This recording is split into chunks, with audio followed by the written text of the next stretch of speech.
Tuesday, March 3rd, seniors and their supporters met at the County Hall of Administration to rally before going to the Supervisors meeting. Seniors and disabled are facing severe cuts as part of the county's austerity measures. About 250 social service agency workers have been laid off to close a $30 million gap. Services being cut include in-home care for the elderly. It costs the state about 35% of the cost of a nursing home to keep a senior in the home or support services. Also cut are services for elderly and the disabled who are coming home from hospital stays or other care facilities. Over 225,000 Californians become victims of elder or dependent abuse each year. County resources will add to the problem because the people who look for physical, emotional, and financial abuse and neglect have been cut. One of the things that we're seeing now is the waiting time to respond. The in-home supportive services is a program where the seniors stay at home and they get the help from workers. They come in and they actually clean their homes, cook for them, take care, and help them even go to doctor's appointments. Unfortunately now, when the workers have been laid off, they're losing that contact. The workers are now with a heavy load of 400 plus seniors to attend to, and that gives the seniors a longer waiting period to be actually included in the program and in the services.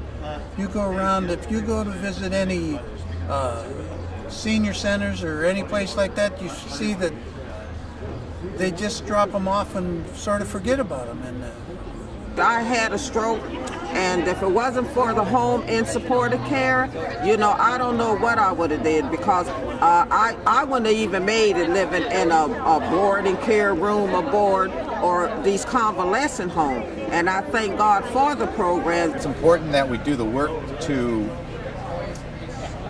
make the cuts, but not make them the easy way. It's easy to, again, I'm not attacking the board, but it's easy to issue a directive, okay, to a department head, cut 5%. And that's not personal coming from the board. But if you do the hard work, because I know they have committees and stuff they're looking at, and they can say, we can defer programs, we can adjust things where there's no overtime, even the rotating days off and stuff is not a bad thing, because what that does, it defers to people who can take the deferment. Senior citizens, they can't take that deferment because every day they're a day older. the senior centers, they need the programs there, and the Meals on Wheels and the lunch programs. They just have to be taken care of, because so many of them are just living on maybe just their Social Security, if they have very much of that. And you can't live just on Social Security alone. I spent 20 years in the Marine Corps, and I retired. I'm quite fortunate because I have a nice retirement from there, and I have my medical and everything taken care of through TRICARE for Life.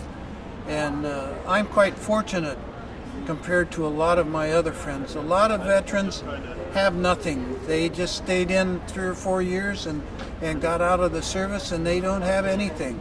But I was in the Navy, and I got out went in the 50s, got out in the 60s, but I did serve my country. They've been doing a good job, but they need to stop doing the cutting, stop doing the layoff, and also stop cutting the employees' hours.